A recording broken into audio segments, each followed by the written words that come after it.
Kobe Nichols making his way down to the cage now after an impressive win by Matt Brown, making his MMA debut here. I didn't get a lot of information from him, so really not too much I can say in regards to Kobe.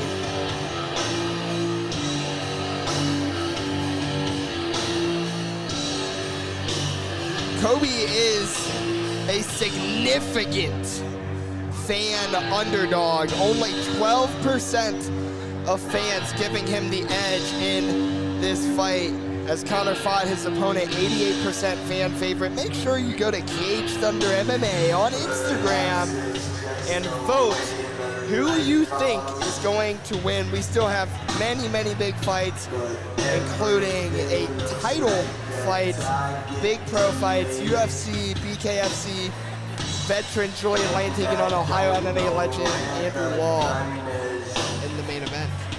And his opponent, making his way down the aisle into the red corner, please welcome Conor Fott.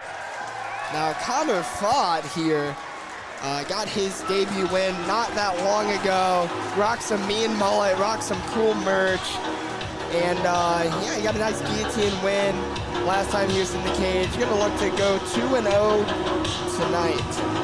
Yeah, and as you said, it's a big favorite, having fought before, fighting a guy coming in, not a lot of information about him, independent guy. Look for Conor to take advantage of that early, and he seems very fired up. Yeah.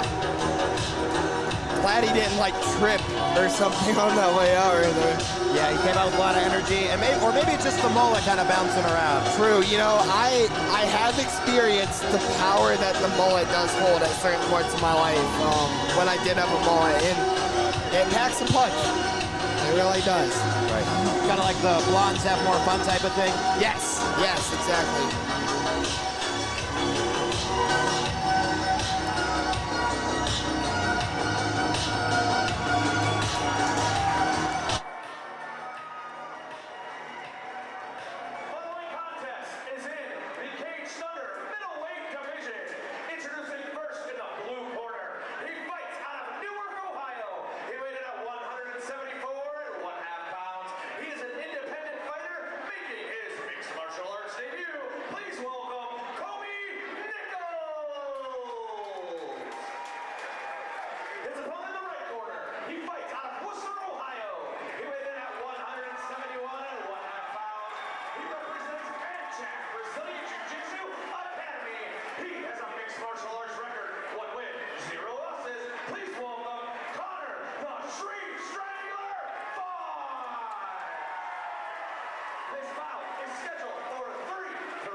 Dan Malls, the referee. Conor Fott in the red, Kobe Nichols in the blue.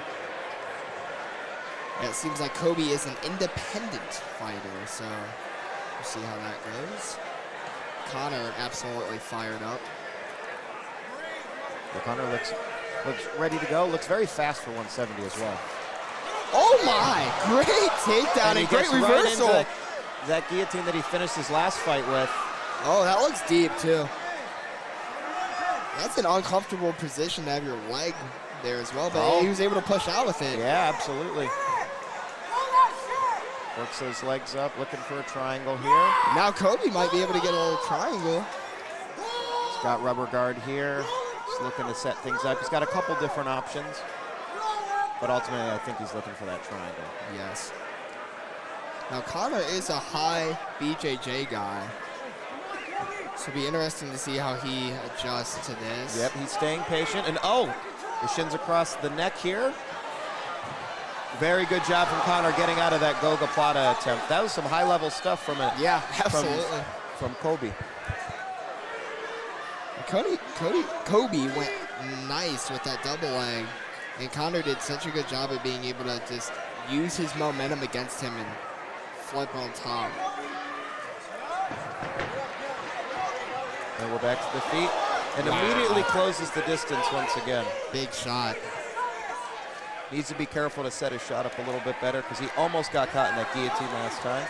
Oh, 2 big shots to the head, 3 big shots to the head by Kobe. Good jab. He's got to watch his head here. He's throwing with his head down, but he's landing with a lot of power. Conor not doing anything to defend himself. Oh, Conor with a nice right. And he's got the front headlock again here. Both guys taking damage there. Yeah. And while it seemed that Kobe was landing the bigger shots, Conor ultimately landed cleaner shots. Got to be careful not to upkick to the head here. But Conor seems to be back in control of this fight after taking a couple of nice punches.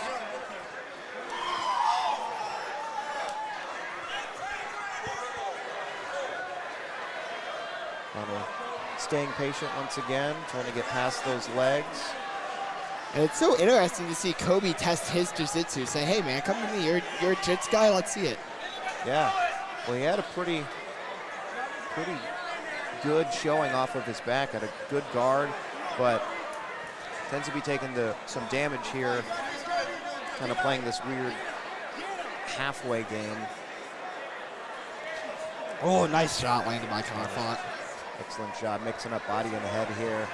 Kobe doesn't seem to have too much of an answer at the moment, especially now that he closed that distance. But there's only 10 seconds left. Let's see if he can survive.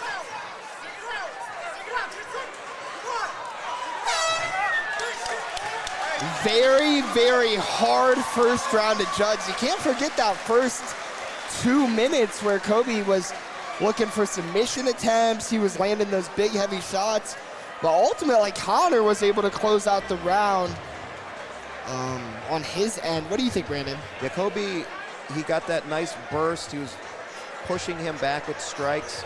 I think it took a second for Conor to really get his wits about him. But then once he did, he really had Kobe on the back foot. He was shooting kind of panic takedowns, resulted in him being on his back, taking damage.